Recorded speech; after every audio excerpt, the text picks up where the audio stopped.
Hey everyone, today I'll show you how to use Clarity Check to quickly find information about a phone number. It's super easy and only takes a few steps. First, type the phone number you want to check. Make sure to include the country code if it's outside your area. Hit the search or look up button, and Clarity Check will look through public records to show you info and link to that number.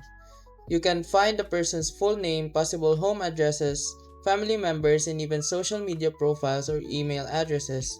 It also shows past locations and public mentions online. This is handy if you want to identify unknown callers, reconnect with old contacts, verify someone online, or just check what info is public about you.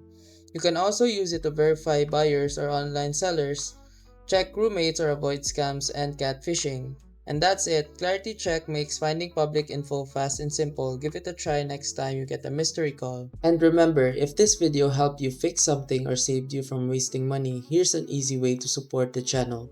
You'll find an Amazon link in the description. Bookmark it and use it whenever you shop.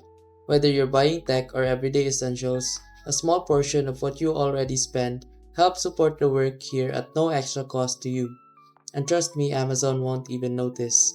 If you want to support directly, you can also buy me a coffee or check out the phone accessories store link below. Totally optional. That's it. Thanks for the support. Stay sharp and I'll see you in the next video.